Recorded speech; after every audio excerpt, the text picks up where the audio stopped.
Contemplez l'un des plus anciens trésors royaux d'Europe. Mais que diriez-vous si je vous annonçais que derrière l'éclat de ces perles vieilles de 400 ans se cache une histoire de pots de vin se chiffrant par millions, de scandales infamants et de trahisons qui faillirent anéantir une monarchie entière? Vous pensez que ce n'est qu'un bel objet? Détrompez-vous. Pourquoi une reine fut-elle contrainte de porter ce diadème comme un masque, dissimulant derrière lui le scandale le plus retentissant de l'histoire de sa famille? Pourquoi sa fille, une fois sur le trône, cacha-t-elle ce trésor dans un coffre-fort pendant des décennies, comme s'il était maudit? Et pourquoi aujourd'hui, lorsque la reine Maxima le porte, les joailliers de la cour et les historiens retiennent-ils leur souffle? Ce n'est pas qu'un simple récit sur des joyaux. C'est une véritable enquête qui relie les ambitions de femmes du XVIIe siècle, les transactions secrètes du XXe et les signaux politiques du XXIe. Alors, installez-vous confortablement. Aujourd'hui, nous allons lever le voile sur une vérité que les chroniques officielles préfèrent taire. Regardez cette vidéo jusqu'au bout, et vous ne regarderez plus jamais les trésors royaux de la même manière. Je vous le promets, vous serez stupéfait. Imaginez l'année 1900. La belle époque, à son apogée, déploie tout son faste. Le monde est au seuil d'un nouveau siècle, l'air est électrisé par la promesse de changement, et les cours aristocratiques d'Europe rivalisent de luxe et d'éclat. La mode est au style guirlande, des parures légères et aériennes en platine et diamants évoquant la dentelle. C'est précisément à ce moment, à ce carrefour des époques, qu'aux Pays-Bas naît un projet à contre-courant des tendances éphémères. À la tête du royaume se trouve une jeune reine, Wilhelmine, dont le caractère d'acier est déjà bien affirmé. Elle ne règne que depuis une décennie, et il ne lui suffit pas de suivre la mode. Elle doit affirmer l'inébranlable pérennité de sa dynastie. Il ne lui faut pas qu'un nouveau bijou. Il lui faut un symbole, un artefact qui reliera visiblement son règne à l'âge d'or de l'histoire néerlandaise. L'idée est audacieuse et géniale. Ne pas créer une histoire de toutes pièces, mais entrelacer une légende existante dans une monture neuve. La commande est confiée au joaillier de la cour. La tâche résonne presque comme un défi. Créer un diadème qui, tout en paraissant moderne pour l'année 1900, aurait pour cœur des trésors ayant vu l'aube de la puissance de la maison d'Orange. Pour cela, sont extraites des chambres fortes royales des perles dont l'histoire plonge ses racines au XVIIe siècle. Des perles qui, jadis, avaient paré les atours de l'une des femmes les plus influentes de l'histoire des Pays-Bas. Leur première propriétaire fut Amalia de Solms-Braunfels, épouse du prince Frédéric Henri d'Orange. Au XVIIe siècle, alors que la Hollande était une puissante nation maritime et que sa flotte sillonnait les océans, Amalia, grâce à son intelligence, son ambition et son goût impeccable, transforma la cour de La Haye en l'un des foyers de la culture et de la politique européenne. Elle adorait les perles, principal symbole de statut et de richesse de l'époque, et en constitua une collection que lui enviaient les reines. Ce sont ces perles, ayant survécu à leur première propriétaire pendant près de 250 ans, qui devaient connaître une seconde vie. Les joailliers avaient face à eux une tâche des plus complexes. Comment traiter ces reliques historiques? Comment leur créer un écrin digne de ce nom, qui n'occulterait pas leur propre gloire, mais la sublimerait? L'idée était que le nouveau diadème devienne un pont à travers les siècles, démontrant avec éclat que le pouvoir de la reine Wilhelmine reposait sur les fondations établies par ses illustres ancêtres. Oublions un instant son statut royal et regardons ce diadème par les yeux d'un joaillier. À sa base s'étend une rivière de diamants taillés à l'ancienne, sertis dans du platine, un métal qui, au début du XXe siècle, était le symbole d'un luxe nouveau, à la fois robuste et noble. Les joailliers de l'époque avaient perfectionné la technique du serti quasi invisible, donnant l'illusion que les pierres flottaient dans les airs, formant un ruban chatoyant de pure lumière. Il ne s'agit pas de l'éclat tape à l'œil des diamants modernes, mais d'un scintillement plus profond et doux, telle la lumière des chandelles reflétées sur une eau figée. Le poids de cette monture de base est palpable, sans être écrasant, rappelant à celle qui la porte la valeur et la responsabilité qu'elle incarne. Mais ici, les diamants ne sont que la cour. Les reines incontestées de ce bal sont 7 perles en forme de poire. On ne saurait les qualifier de parfaitement régulières, et c'est là leur principale valeur. Chacune porte la patine du temps, des imperfections à peine visibles qui distinguent l'œuvre de la nature d'une imitation industrielle sans âme. Leur couleur n'est pas d'un blanc pur, mais complexe, crémeuse, avec des reflets chauds. Si l'on les approche de la lumière, on peut percevoir ce fameux orient, une luminescence interne profonde, un chatoiement irisé qui semble émaner du cœur même de la perle. Chacune de ces gouttes de lumière lactée conserve en elle les éclats des bals du XVIIe siècle et les regards de courtisans disparus. L'architecture du diadème est un hymne à la rigueur et à l'autorité.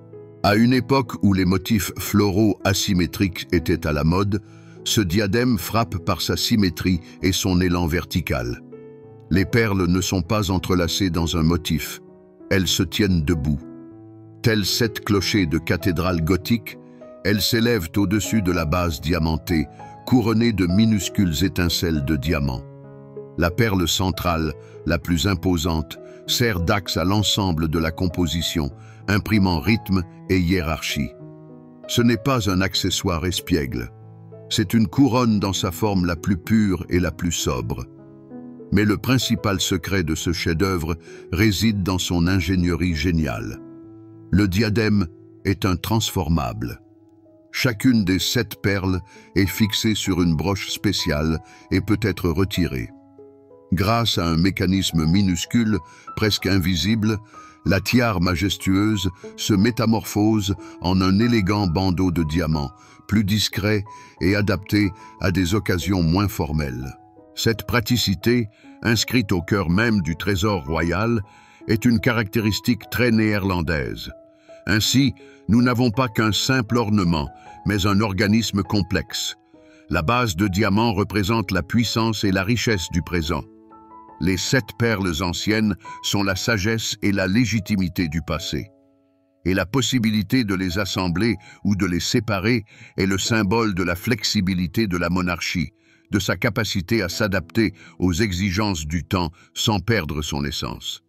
Chaque fois que le fermoir de ce diadème émet son clic discret et assuré, ce n'est pas simplement une femme qui se pare, mais un rituel de connexion des époques qui s'opère. L'air froid de La Haye, en 1901, était empli d'attente. La nation retenait son souffle, observant l'événement majeur de l'année. Le mariage de leur jeune reine Wilhelmine avec le duc Henri de Mecklembourg-Schwerin. Ce n'était pas qu'une union, c'était une alliance dynastique dont dépendait l'avenir de la monarchie. Et lorsque la mariée se présenta devant le peuple, tous les regards n'étaient pas seulement rivés sur sa robe de mariée, mais aussi sur ce qui ornait sa tête. Pour la première fois, le monde découvrit le nouveau diadème antique dans toute sa magnificence. Sur la jeune reine, connue pour son caractère sérieux, voire austère, le bijou n'apparaissait pas comme un simple accessoire de mariage.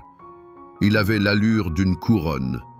Les 7 perles anciennes, s'élevant au-dessus de l'éclat des diamants, semblaient être 7 serments de fidélité à l'histoire et à l'avenir de son pays.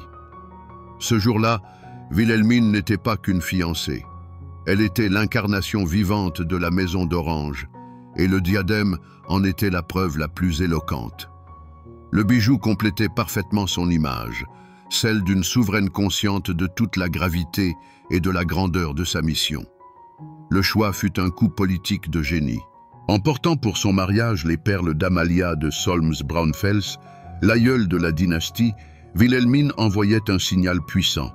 Elle disait sans mots: « Mon mariage, comme mon règne, repose sur une tradition séculaire et la force inébranlable de mes ancêtres. » C'était un manifeste silencieux, affirmant la continuité et la légitimité du pouvoir au moment même où elle entrait dans une nouvelle ère, à la fois personnelle et étatique. Le diadème devint l'accord final et retentissant de son image, le symbole d'un lien indéfectible entre les temps. La réaction des contemporains fut stupéfiante. Les journaux se sont empressés de décrire le diadème historique de la reine, admirant non seulement sa beauté, mais aussi son profond symbolisme. Pour les Néerlandais, c'était une source de fierté nationale. Ils ne voyaient pas de simples diamants et perles, mais une partie tangible de leur propre histoire, revenue de l'oubli pour bénir l'avenir de leur monarchie. Le bijou cessa instantanément d'être la propriété personnelle de la reine pour devenir un patrimoine national, une légende née sous les yeux du pays tout entier. Derrière l'éclat et l'admiration générale se dissimulait un calcul plus subtil. Dans les cercles diplomatiques et aristocratiques d'Europe, cette première apparition fut interprétée sans la moindre ambiguïté. À une époque où de nombreuses monarchies étaient jeunes ou instables, la maison d'Orange démontrait ses racines profondes. C'était un geste de soft power, une déclaration affirmant que leur pouvoir n'était pas le fruit du hasard, mais le résultat d'une histoire séculaire. À partir de ce jour, le diadème orné des perles d'Amalia acquit un statut particulier. Il devint un ornement non pas pour les bals, mais pour les cérémonies d'État les plus importantes, un annonciateur des événements les plus marquants de la vie de la nation. Après le règne sévère et prolongé de Wilhelmine, le trône des Pays-Bas revint à sa fille, Juliana. L'époque avait changé. À la rigueur d'avant-guerre et à la résilience militaire succéda une période de reconstruction, d'espoir et d'une image plus douce, plus humaine de la monarchie. Et entre les mains de la reine Juliana, le diadème paré des perles d'Amalia connut son véritable âge d'or. Si, pour sa mère, la tiare était un symbole d'affirmation du pouvoir, pour Juliana, elle devint le symbole de sa préservation et de sa continuité dans un monde nouveau et changeant. C'est pendant les années de règne de Juliana, de 1948 à 1980, que ce bijou devint sa carte de visite officieuse pour les occasions les plus solennelles. Elle n'était pas qu'une reine, elle était la mère de la nation, puisant ses forces après une guerre effroyable.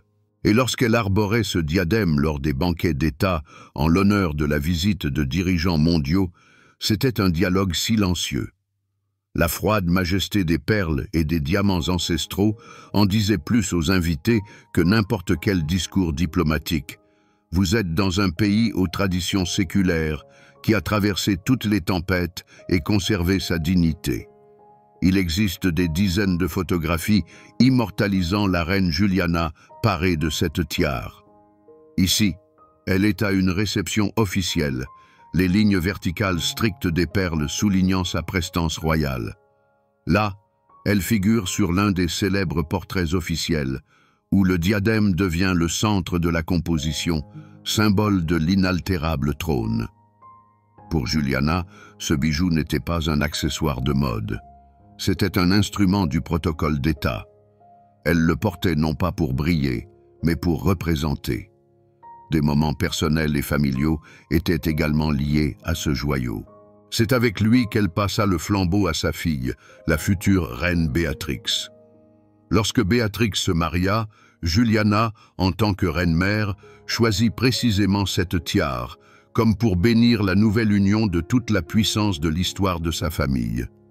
Chaque fois que le diadème faisait une apparition publique, c'était un événement. Collectionneurs et historiens attendaient ces rares sorties, sachant que Juliana ne le choisissait pas par hasard. Ainsi, entre les mains de la reine Juliana, la tiare façonna définitivement son caractère. Ce n'est pas un ornement pour de jeunes princesses ou des fêtes joyeuses. C'est une régale pour une reine régnante au moment où elle accomplit son devoir suprême. Elle s'associait non pas à l'éclat et au luxe, mais à la responsabilité, à l'histoire et à cette force tranquille et assurée que possédait Juliana elle-même. Son âge d'or, Ce sont des décennies de service irréprochables en tant que principal symbole joaillier de la monarchie néerlandaise. Derrière l'éclat aveuglant des trésors royaux se cachent toujours des ombres, et l'histoire de ce diadème ne fait pas exception. Non, aucune légende de malédiction ou de crime sanglant ne lui est associée. Son côté obscur est bien plus subtil et réaliste. Il devint le témoin silencieux de l'un des scandales les plus retentissants qui faillit détruire la réputation de la monarchie néerlandaise au XXe siècle. L'ombre tomba non pas sur le bijou lui-même, mais sur la famille qu'il symbolisait. En 1976, le scandale éclata. Les journaux du monde entier firent leur gros titre sur la prétendue « affaire Lockheed ». Au cœur de ce scandale retentissant se trouvait le prince consort Bernhard, époux de la reine Juliana. L'enquête révéla que le conjoint du monarque régnant, héros de guerre et l'une des figures les plus populaires du pays, avait perçu pendant de nombreuses années des pots de vin se chiffrant par millions de la part de l'entreprise aéronautique américaine Lockheed. En échange de cet argent, il était censé faire pression pour l'achat de leurs avions par l'armée de l'air néerlandaise. Pour une nation fière de son honnêteté et de son incorruptibilité, ce fut un coup au cœur. Imaginez un peu la scène. Tandis que la presse et le Parlement déchiraient la réputation de son époux, la reine Juliana devait inlassablement s'acquitter de ses devoirs. Elle continuait de recevoir les ambassadeurs, d'organiser les banquets d'État et de présenter au monde le visage inébranlable de la monarchie. Et dans ces moments déchirants, en coiffant le diadème orné des perles d'Amalia, elle devait en ressentir le poids avec une acuité sans précédent. Ce bijou, emblème de 400 ans d'honneur et de dignité, se mua en un masque pesant, dissimulant la honte familiale et une douleur intime. Chacune de ces apparitions ainsi parées était un acte d'une incroyable maîtrise de soi. Les répercussions de ce scandale furent dévastatrices. Le prince Bernhard dut renoncer à toutes ses prérogatives militaires et à ses fonctions officielles. Une commission gouvernementale fut mise sur pied, et la menace plana lourdement sur la monarchie elle-même. Dans le peuple, les murmures fusaient. Comment la souveraine pouvait-elle ignorer les agissements de son propre époux? La confiance envers la maison royale était ébranlée. Et si Juliana elle-même sut traverser cette crise avec dignité, une cicatrice indélébile marqua à jamais la réputation familiale. Il est capital de le souligner. Aucune preuve, ni même le plus infime soupçon, ne laissait entendre que la diadème elle-même aurait été acquise avec de l'argent sale ou qu'elle aurait été mêlée à de quelconques malversations financières. Son histoire est irréprochable. Mais c'est précisément cette perfection immaculée qui créait un contraste d'une force dramatique saisissante. Son éclat glacial et pur, en ces temps troublés, ne faisait que souligner plus vivement les passions humaines, l'avidité et la duperie qui bouillonnaient au sein même du palais. La diadème devint l'actrice involontaire d'un drame où le monde idéal du conte royal s'entrechoquait avec une réalité crue et hideuse. Le 30 avril 1980, un jour à jamais gravé dans l'histoire des Pays-Bas. Au Palais royal d'Amsterdam, devant la nation tout entière, la reine Juliana, vieillissante, lasse du fardeau du pouvoir et des tourments personnels, appose sa signature sur l'acte d'abdication en faveur de sa fille aînée, Béatrix. Ce fut un moment d'une intensité émotionnelle inouïe. Les adieux à la reine-mère, figure emblématique de toute une époque, et l'accueil d'une nouvelle souveraine, plus moderne, plus pragmatique. Avec la couronne, Juliana transmettait également les clés du trésor royal, et pour la diadème aux perles d'Amalia, cela sonnait la fin de son âge d'or. Le changement de garde n'était pas qu'une simple formalité.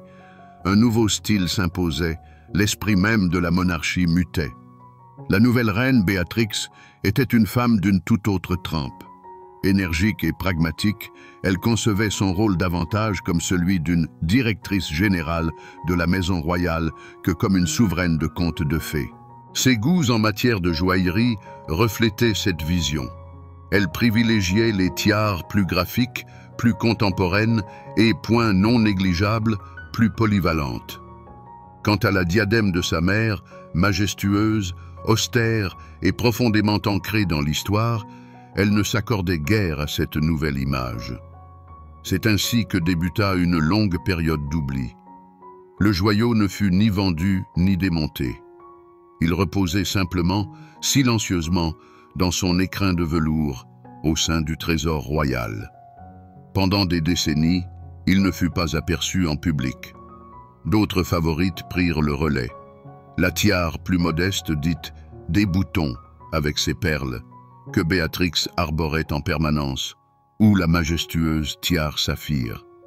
La génération qui grandit sous le règne de la nouvelle reine pouvait même ignorer l'existence de la diadème aux perles d'Amalia. Ce fut sa « vie dans l'ombre ». De symbole majeur de la monarchie, elle était devenue une pièce de musée qui n'était même pas exposée au public. Pour les historiens et les connaisseurs, ce fut un temps de mélancolie discrète et d'attente. Ils savaient le trésor intact, mais se demandaient « le monde le reverrait-il un jour ?» Son histoire se serait-elle achevée avec la reine Juliana, ne subsistant à jamais qu'en souvenir sur de vieilles photographies en noir et blanc? Une ère nouvelle avait débuté, et il semblait que pour cet artefact majestueux, il n'y eut simplement plus de place dans ce monde nouveau. Et c'est alors que, tandis que la diadème semblait s'être endormie à jamais dans l'obscurité veloutée du coffre, une nouvelle héroïne fit son entrée sur la scène de l'histoire européenne. Son nom, Máxima Zorreguieta, une Argentine lumineuse et charismatique qui avait conquis le cœur de l'héritier du trône néerlandais, Willem-Alexander. Leur union, au début des années 2000, fut une véritable bouffée d'air frais pour la vieille monarchie, mais elle soulevait aussi une question préoccupante. Cette jeune femme issue du Nouveau Monde saurait-elle comprendre et embrasser tout le poids des traditions séculaires de la Maison d'Orange? La réponse fut donnée sans mots, dans le langage des joyaux. Son retour triomphal fut progressif, presque théâtral. En 2001, lors du mariage du prince héritier norvégien Haakon, Máxima, alors encore fiancée de l'héritier, apparut coiffée d'un bandeau de diamants que les experts ne reconnurent pas immédiatement. Seuls les plus observateurs comprirent, il s'agissait de la base de la diadème d'Amalia, mais privée de son trésor principal, ses perles anciennes. Ce fut un coup de maître de la reine Béatrix. Elle semblait murmurer à sa future belle-fille « Je te confie notre héritage, mais le droit de porter ces symboles les plus éclatants se mérite. » C'était une forme d'intronisation, un premier pas sur le chemin de l'acceptation totale au sein de la famille. Et Máxima mérita pleinement ce droit. Devenue princesse héritière, puis reine consort, elle insuffla par son énergie, son intelligence et son style irréprochable une vie nouvelle à la monarchie. Vint alors le moment où la diadème lui fut confiée dans toute sa splendeur historique. À l'occasion de son portrait officiel pour ses 40 ans, puis lors d'une réception en l'honneur du président de Chine, elle l'arborait. Et le monde en eut le souffle coupé. À l'image de la reine-mère austère, succéda celle d'une femme resplendissante et moderne. Entre ses mains, l'ancienne relique cessa d'être une pièce de musée. Elle reprit vie. La perception de l'objet fut transfigurée. Alors que sur Juliana, la diadème semblait le symbole du devoir et du poids du pouvoir, sur Máxima, elle incarna la fusion des cultures et des époques. La chaleur de son sourire fit fondre la froideur des siècles, inscrite dans cette parure austère. Elle ne se contentait pas de la porter. Elle dialoguait avec elle, prouvant qu'il est possible d'être une icône de style contemporaine tout en respectant profondément le passé. La diadème cessa d'être un simple trésor néerlandais pour devenir un chef-d'œuvre de la joaillerie mondiale, ornant l'une des femmes les plus photographiées de la planète. Cette apparition sur la scène mondiale marqua l'apogée de la valeur de la diadème. Sa signification historique, jadis connue des seuls initiés, se voyait désormais étayée par la renommée mondiale de sa nouvelle détentrice. Elle devint la preuve vivante que les grands trésors ne périssent pas dans les coffres-forts. Ils attendent simplement leur heure et un digne gardien pour entamer un nouveau chapitre, plus éclatant encore, de leur histoire sans fin. Mais où réside donc ce trésor aujourd'hui? La réponse est à la fois simple et complexe. La diadème n'est pas la propriété personnelle de la reine Maxima. Elle ne peut ni la vendre, ni l'offrir, ni la léguer à sa guise. Ce joyau appartient à la couronne des Pays-Bas. De sages souverains du passé, en particulier la reine Juliana, ont créé des fondations spécifiques auxquelles ont été transférés tous les joyaux historiquement significatifs de la maison d'Orange. Ceci garantit que la collection ne sera jamais dispersée et qu'elle restera à jamais le patrimoine de la nation, transmise d'un monarque à l'autre. Ainsi, la reine n'est pas la propriétaire, mais plutôt la gardienne, la curatrice de cet inestimable héritage.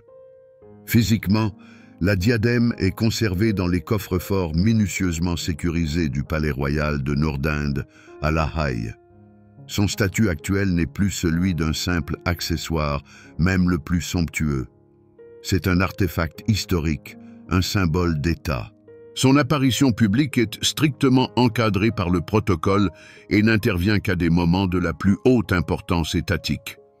Lorsque la reine Maxima choisit spécifiquement cette diadème pour un banquet d'État, ce n'est pas une décision de mode, mais une déclaration politique.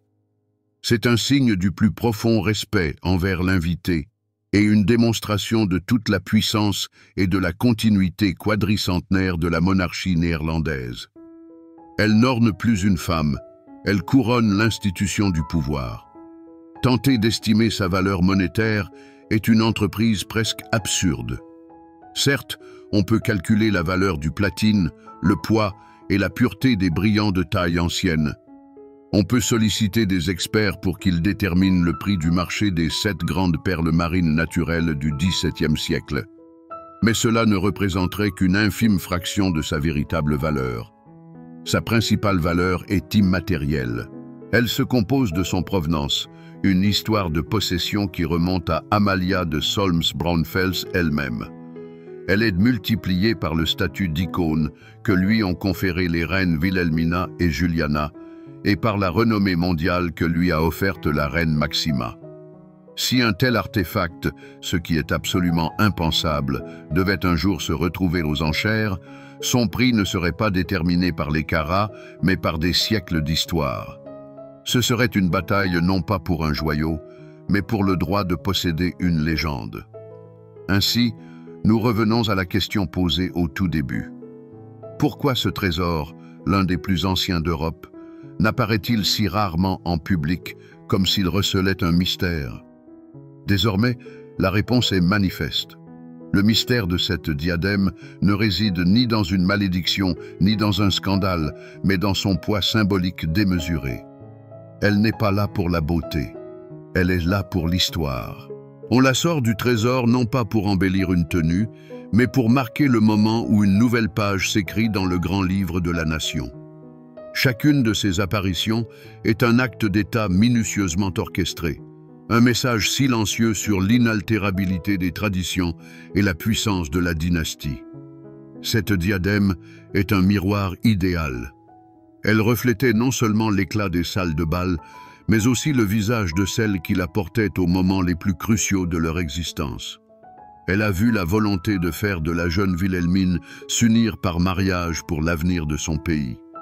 Elle a ressenti la peine au cœur de la reine Juliana, contrainte de dissimuler un drame familial derrière sa dignité royale.